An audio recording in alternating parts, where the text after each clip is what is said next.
حضور اکرم صلی اللہ علیہ وسلم کا شام کا پہلا سفر۔ دادا عبد المطلب کے انتقال کے بعد حضور صلی اللہ علیہ وسلم اپنے چچا ابو طالب کے ساتھ رہنے لگے۔ وہ اپنے اولاد سے زیادہ آپ صلی اللہ علیہ وسلم سے محبت کرتے تھے۔ جب وہ تجارت کی غرض سے شام جانے لگے تو آپ صلی اللہ علیہ وسلم اپنے چچا سے لپٹ گئے۔ ابو طالب پر اس کا بڑا اثر پڑا اور آپ صلی اللہ علیہ وسلم کو بھی سفر میں ساتھ لے لیا۔ قافلے نے شام پہنچ کر مقام بصرہ میں قیام کیا۔ یہاں بحیرہ نامی راہب رہتا تھا جو عیسائیت کا بڑا عالم تھا۔ اس نے دیکھا کہ بادل آپ صلی اللہ علیہ وسلم پر سایہ کیے ہوئے ہیں اور درخت کی ٹہنیاں آپ صلی اللہ علیہ وسلم پر جھکی ہوئی ہیں۔ پھر اس نے اپنی عادت کے برخلاف اس قافلے کی دعوت کی۔ جب لوگ دعوت میں گئے تو آپ صلی اللہ علیہ وسلم کو کم عمر ہونے کی وجہ سے ایک درخت کے پاس بٹھا دیا، مگر بحیرہ نے آپ کو بھی بلوایا اور اپنی گود میں بٹھا کر مہر نبوت دیکھنے لگا۔ انہوں نے تورات اور انجیل میں آخری نبی سے متعلق ساری نشانیوں کو آپ صلی اللہ علیہ وسلم کے اندر موجود پایا۔ پھر ابو طالب سے کہا، تمہارا بھتیجا آخری نبی بننے والا ہے، ان کو ملک شام نہ لے جانا ورنہ یہودی قتل کی کوشش کریں گے، انہیں واپس لے جاؤ اور یہود سے ان کی حفاظت کرو۔ چنانچہ ابو طالب اس مختصر سی گفتگو کے بعد آپ صلی اللہ علیہ وسلم کو لے کر بحفاظت مکہ مکرمہ واپس آ گئے۔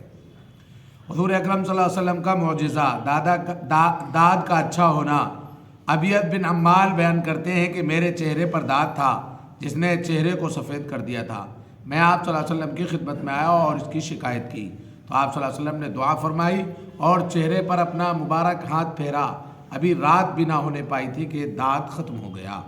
ایک فرض کے بارے میں غسل کے لیے تیمم کرنا۔ قرآن کریم میں اللہ تعالیٰ فرماتا ہے، اگر تم بیمار ہو جاؤ یا سفر میں ہو یا تم میں سے کوئی شخص اپنی طبعی ضرورت یعنی پیشاب یا پاخانہ کر کے آیا ہو یا اپنی بیوی سے ملا ہو اور تم پانی کے استعمال کی طاقت نہ رکھتے ہو تو ایسی حالت میں تم پاک مٹی کا ارادہ کرو یعنی تیمم کر لو۔ خلاصہ، اگر کسی پر غسل کرنا فرض ہو جائے اور پانی استعمال کرنے کی طاقت نہ ہو تو ایسی صورت میں غسل کے لیے تیمم کر کے نماز پڑھنا فرض ہے، اور غسل کے لیے تیمم کا طریقہ وہی ہے جو وضو کے لیے تیمم کا طریقہ ہے۔ ایک سنت کے بارے میں، بڑھاپے میں رزق میں برکت کی دعا۔ بڑھاپے میں رزق میں برکت کے لیے دعا پڑھے، اللہم اجعل اوسع رزقک علی عند کبر سنی و انقطاع عمری۔ ترجمہ، اے اللہ میری بڑی عمر میں اپنا رزق مجھ پر زیادہ کر دے۔ ایک اہم عمل کی فضیلت، موت کو کثرت سے یاد کرنا۔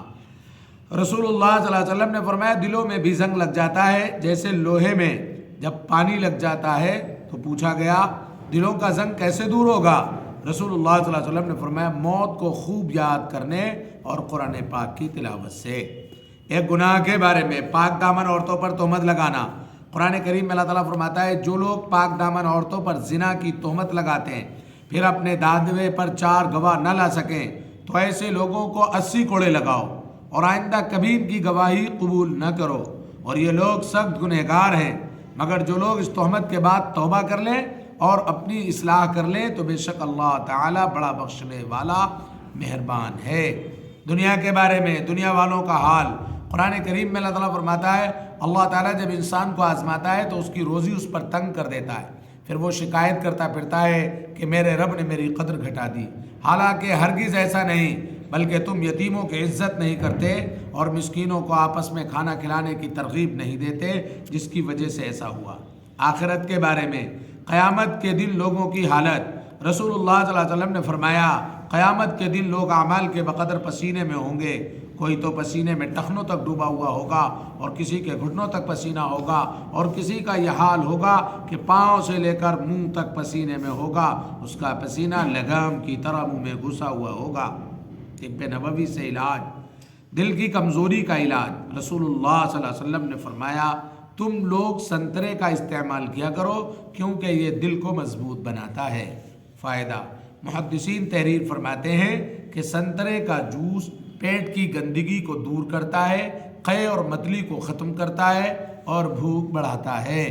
نبی کریم صلی اللہ علیہ وسلم کی نصیحت۔ رسول اللہ صلی اللہ علیہ وسلم نے فرمایا، دعوت دینے والے کی دعوت قبول کر لو اور ہدیہ واپس مت کرو اور مسلمانوں کو مت مارو۔ سبحان اللہ۔